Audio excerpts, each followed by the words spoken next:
오늘 하나님 말씀은 출애굽기 2장 11절에서 25절 말씀입니다. 출애굽기 2장 11절에서 25절 말씀 함께 말씀 봉독하겠습니다. 모세가 장성한 후에 한 번은 자기 형제들에게 나가서 그들이 고되게 노동하는 것을 보더니 어떤 애굽 사람이 한 히브리 사람 곧 자기 형제를 치는 것을 본지라. 좌우를 살펴 사람이 없음을 보고 그 애굽 사람을 쳐 죽여 모래 속에 감추니라. 이튿날 다시 나가니 두 히브리 사람이 서로 싸우는지라. 그 잘못한 사람에게 이르되 네가 어찌하여 동포를 치느냐 하며 그가 이르되 누가 너를 우리를 다스리는 자와 재판관으로 삼았느냐. 네가 애굽 사람을 죽인 것처럼 나도 죽이려느냐. 모세가 두려워하여 이르되 일이 탈로 되었도다. 바로가 이 일을 듣고 모세를 죽이고자 하여 찾는지라. 모세가 바로의 낯을 피하여 미디안 땅에 머물며 하루는 우물 곁에 앉았더라. 미디안 제사장에게 7달이 있었더니 그들이 와서 물을 길어 구유에 채우고 그들의 아버지의 양떼에게 먹이려 하는데 목자들이 와서 그들을 쫓는지라. 모세가 일어나 그들을 도와 그 양떼에게 먹이니라. 그들이 그들의 아버지 르우엘에게 이를 때에 아버지가 이르되 너희가 오늘은 어찌하여 이같이 속히 돌아오느냐. 그들이 이르되 한 애굽 사람이 우리를 목자들의 손에서 건져내고 우리를 위하여 물을 길어 양떼에게 먹였나이다. 아버지가 딸들에게 이르되 그 사람이 어디 있느냐. 너희가 어찌하여 그 사람을 버려두고 왔느냐. 그를 청하여 음식을 대접하라 하였더라. 모세가 그와 동거하기를 기뻐하며 그가 그의 딸 시보라를 모세에게 주었더니 그가 아들을 낳음에 모세가 그의 이름을 게르솜이라 하여 이르되 내가 타국에서 나그네가 되었음이라 하였더라. 여러 해 후에 애굽 왕은 죽었고 이스라엘 자손은 고된 노동으로 말미암아 탄식하며 부르짖으니 그 고된 노동으로 말미암아 부르짖는 소리가 하나님께 상달된지라. 하나님이 그들의 고통 소리를 들으시고 하나님이 아브라함과 이삭과 야곱에게 세운 그의 언약을 기억하사 하나님이 이스라엘 자손을 돌보셨고 하나님이 그들을 기억하셨더라. 아멘. 출애굽기 2장 11절에서 15절 말씀은 제가 소제목을 구원을 위한 하나님의 지혜인데 그 지혜가 표면적으로는 모세의 실패와 백성의 부르짖음 안에서 계속해서 하나님의 구원하시는 지혜가 역사하고 있는 것을 우리가 함께 나누기를 바랍니다. 모세가 장성한 후에, 그러니까 이것은 이제 성경적으로 보면 이제 40세가 된 거죠. 그러니까 모세가 이제 건짐을 받고 그리고 공주의 아들이 되죠. 그러니까 이 애굽의 최고위층의 자녀가 되는 것이죠. 그러나 또 한편으로는 모세가 자기의 정체성을 알고 있는 상황을 11절은 보여줍니다. 모세가 장성한 후에 표면적으로는 애굽에 촉망받는 그런 왕자이죠. 고대 기록에 보면 모세가 출애굽기 2장 11절은 모세가 장성한 후에라고 이제 40년을 그냥 한 문장으로 표현을 했습니다. 근데 요세푸스의 고대사에 보면 모세가 이제 40세가 되기까지 이집트에서 아주 왕자이지만 아주 능력 있는 전쟁 이제 장군으로 등장을 합니다. 그래서 지금의 이제 이집트가 있고 이집트 옆에 있는 나라가 현재는 리비아잖아요. 그 이제 애굽을 당시의 고대 사회에서 이집트를 계속 괴롭히는 그 고대 국가가 현재 이제 이집트에 있는 국가였습니다. 그래서 매번 이 이집트와 그 리비아 고대의 리비아 국가에 계속 전쟁이 있었는데 그 전쟁이 잘 해결이 안 됐다 그래요. 그런데 다른 장군들이 나가면 계속 이제 실패하고 돌아오고 많은 병사들이 죽고 돌아오고, 그리고 또 신기하게도 그 기록에 의하면 그 이집트와 고대 리비아 그 사이에 사막을 건너가서 전쟁을 해야 되는데 그 사막에 나르는 불뱀이라고 하는 엄청나게 많은 그 불뱀의 떼가 있어서 전쟁도 하기 전에 가다가 죽는 거예요, 병사들이. 그래서 그것을 어떻게 해결할까 이렇게 했었는데 놀랍게도 모세가 아주 특별한 이제 작전을 했다고 기록이 되어 있습니다. 자세하게 어떤 새들 보통 이제 우리가 아는 것처럼 독수리나 수리나 그런 새들은 뱀을 잡아먹잖아요. 모세가 이제 그런 새들을 잡아가지고 뱀을 잡아먹는 조류를 잡아서 훈련을 시켰다 그래요. 그래서 이제 모세의 군대가 그 사막을 통과할 때 그 새장에 이제 새를 가지고 가는 겁니다. 병사들이. 그래서 이제 뱀이 나타나면 그 새를 풀어놓는 거예요. 그러면 새들은 뭐가 나타난 겁니까? 먹잇감이 나타난 거잖아요. 그래서 그 새들이 그 불뱀들을 처리해가지고 그동안 제대로 건너지 못했던 그 사막을 통과하고 큰 승리를 가져오게 됩니다. 그래서 사람들이 야 이제 모세가 수많은 파라오의 아들들 가운데 이제 파라오가 딸들만 있었고 아들이 없었어요. 그러니까 이제 파라오의 공주 모세의 어머니가 있었잖아요. 그러니까 이제 모세의 어머니가 모세를 입양한 거나 마찬가지잖아요. 그래서 저 모세라는 장군이 이제 곧 나중에 지금 현재 파라오가 죽으면 왕이 될 수 있겠다라고 하던 시절이라고 요세푸스 글에 나옵니다. 굉장히 재밌죠. 그 글을 읽으면.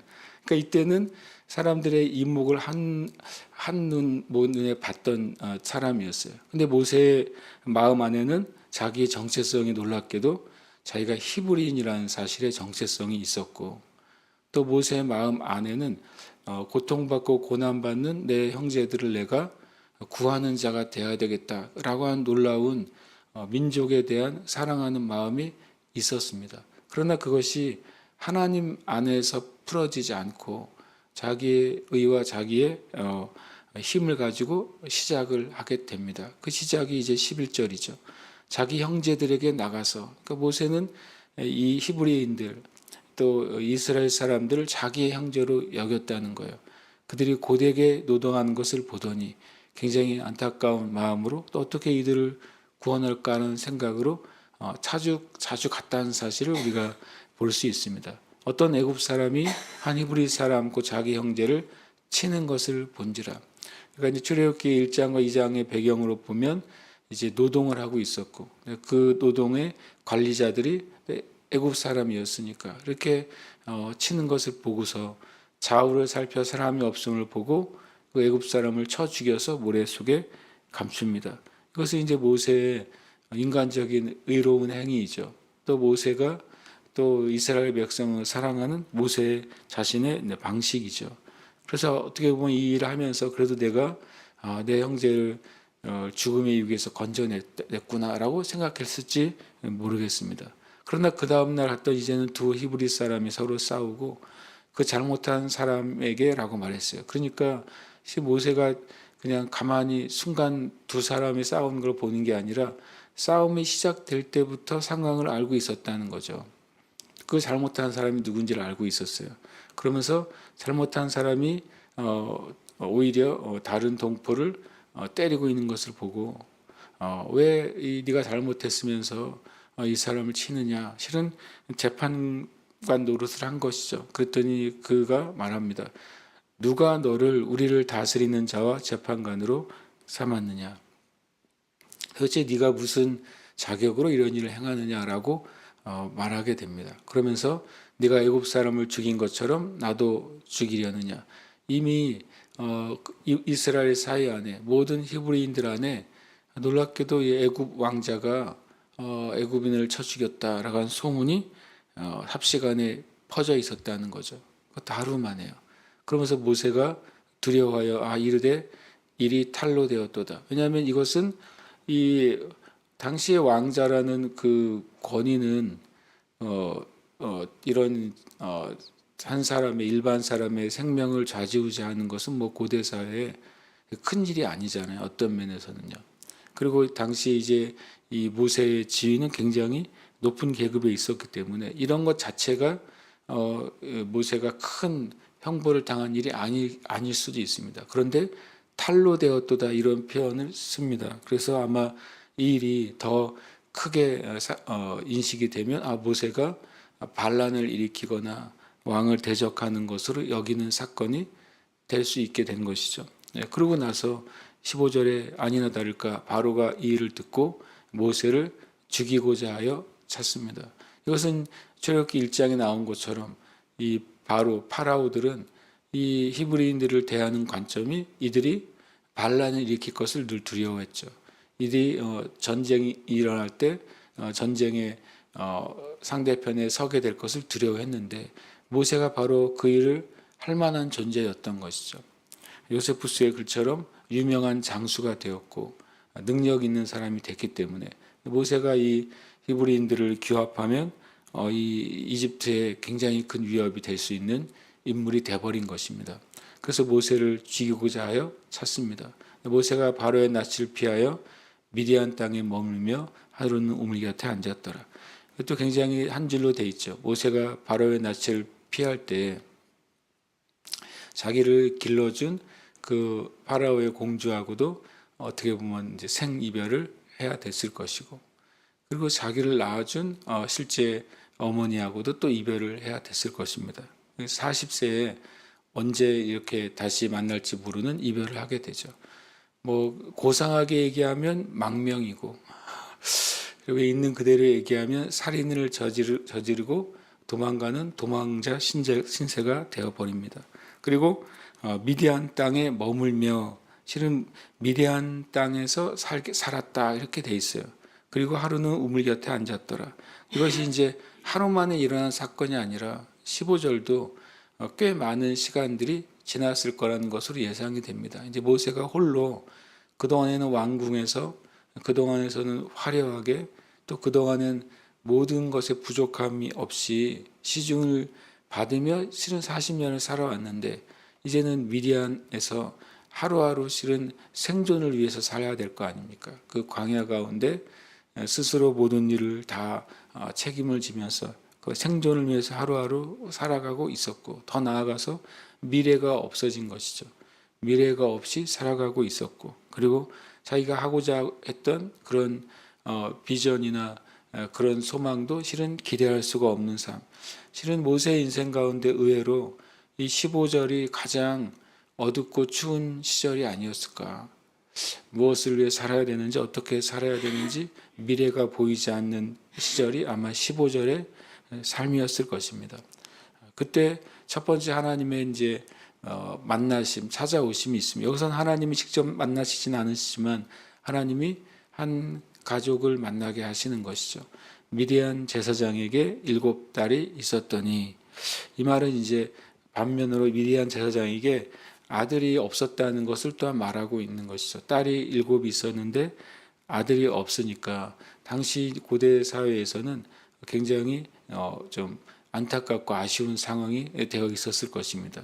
그들이 와서 물을 길어 구유에 채우고 그들의 아버지의 양떼에 먹이려 하는데, 어쩔 수 없이 이제 이 딸들이 이제 양무리를 치는 목동 역할을 하고 있다는 것이죠. 목자들이 와서 그들을 쫓는지라 모세가 일어나 그들을 도와 그 양떼에게 먹이니라.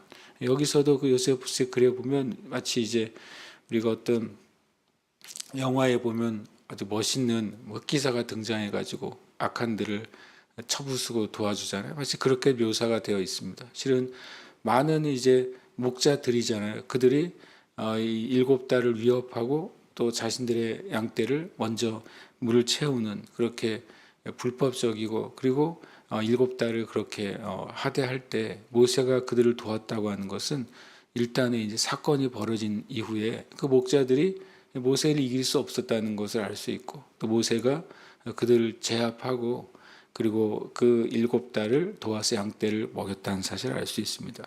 그러니까 실은 모세가 이 7달에게는 마치 이제 영웅처럼 되어버린 것이죠. 그리고 그들의 아버지 르우엘이 이제 호밥이라고 나중에 불리기도 하고, 또 이제 모세의 장인 이드로라고 불리기도 합니다. 근데 이 르우엘, 이드로, 호밥이 이제 어찌하여 같이 속히 돌아오느냐.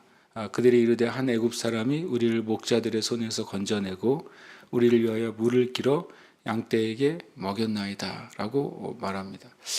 특히 구약에서 이제 장인, 그 다음에 아버지, 그 다음에 오빠, 이 세 단어는 다 아버지로 이렇게 해석이 되어 있습니다. 그래서 모세의 장인 이드로하고 르우엘은 한 인물이라고 보고, 호밥은 실은 이제 이 십보라의 다른 이제 뭐 삼촌이나 그렇게 보는 경향이 있습니다.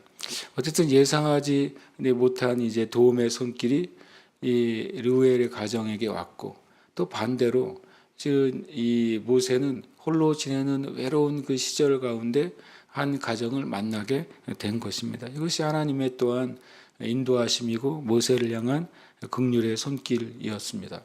아버지가 딸들에게 이르되 그 사람이 어디 있느냐, 그 사람을 버려두지 말고 청하여 음식을 대접하라 라고 말합니다. 실은 모세는 이 르우엘의 가정에는 정말 절대적으로 필요한 존재가 된 것이죠. 애굽에서는 쫓기는 도망자 신세가 되고, 또 광야에서는 떠도는 나그네가 되어 있는 모세에게 이제는 하나님이 가정을 만나게 하십니다.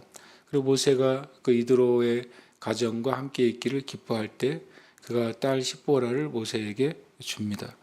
이 십보라가 7딸 중에 몇 번째 딸이었는지 성경은 말씀하지는 않습니다. 그러나 이후에 야곱의 경우를 들을 때 고대사에서는 먼저 첫 번째 순서대로 결혼하는 것이 나중에 이제 라반이 그런 말을 하잖아요. 우리의 전통은 먼저 언니와 동생이 있으면 언니가 먼저 결혼하는 것이 우리의 전통이다라고 말했습니다. 그렇게 봤을 때 십보라가 7딸 중에 첫째 딸이었을 가능성은 있습니다. 어쨌든 십보라와 모세가 결혼을 하게 되고, 그리고 아들을 낳고 이름을 게르솜이라. 게르솜이 이름이 나그네의 의미를 가지고 있습니다. 그러니까 이 게르라는 말은 나그네라는 의미를 가져요. 그래서 모세가 자기의 형편, 자기의 상황을 자기의 아들에게 이름을 붙이는 것을 보게 되죠. 그 어떤 면에서는 모세는 참 그 인생 가운데 진짜 자기의 마음의 자리가 없이 나그네 인생을 살았던 것이 성경적입니다. 왜냐하면 히브리인으로 태어났지만 나고 자란 것은 애굽 사람으로 자라나죠. 그러나 그 마음에는 늘 자기 민족에 대한 안타까운 심정과 사랑하는 마음이 있었잖아요.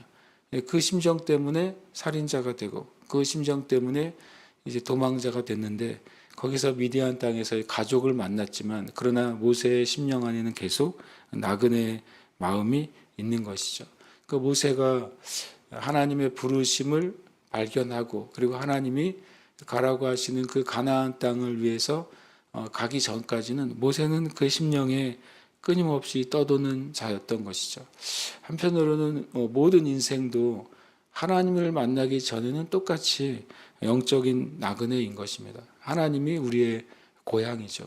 성경은 우리의 본향은 하나님이라고 말하는 것입니다. 하늘나라라고 하는 어떤 국가적인 개념, 지역적인 개념이 아니라 하나님의 나라가 바로 하나님의 품이기도 한 것이죠. 그래서 우리 모든 사람의 영혼 안에는 진짜 살아계신 하나님을 만나기까지는 영적인 나그네요, 또 방랑자가 됩니다.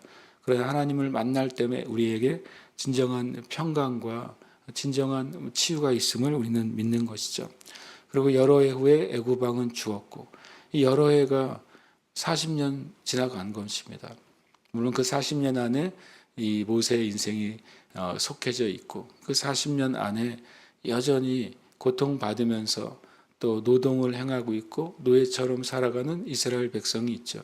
그 40년 안에 실은 모세의 어머니 아버지의 삶이 있고, 또 모세의 육신의 형제인 또 아론과 또 미리암의 삶도 있는 것이죠. 어쨌든 이 세월은 이 말 안에 다 속해 있습니다. 근데 그 파라오는 죽었어요.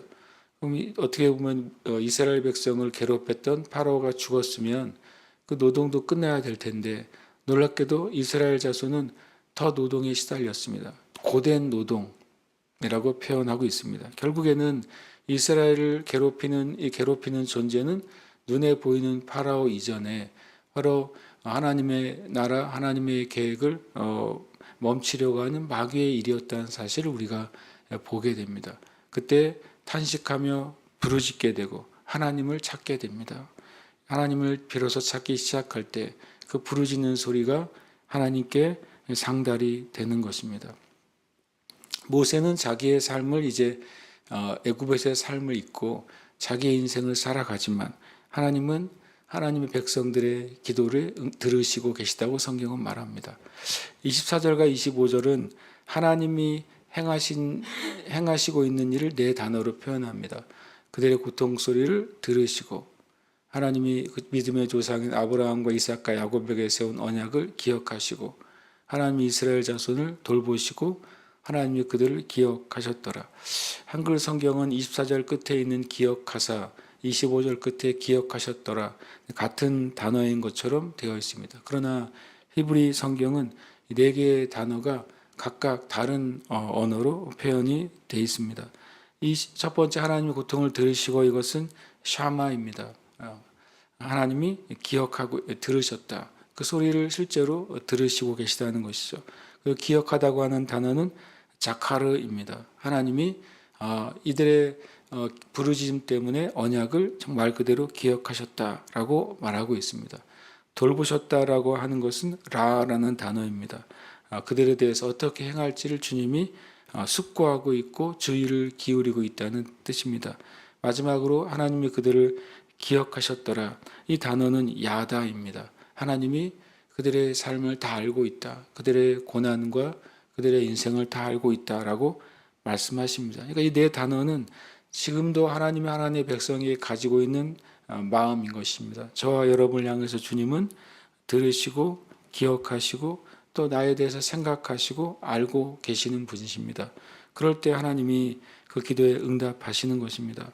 하나님은 하나님 백성들의 부르짖음에 반드시 응답하십니다. 저와 여러분도 그 믿음 안에서 하나님 앞에 더 깊이 나아가시기를 축복합니다. 함께 이 시간 기도하겠습니다. 하늘 아버지이신 하나님께서 이 땅의 자녀들이 언약 안에서 예배하고 기도할 때 들으시고 기억하시고 돌보시고 응답하심을 믿고 예배하는 기도하는 교회와 성도가 되게 하소서. 함께 기도하겠습니다. 하나님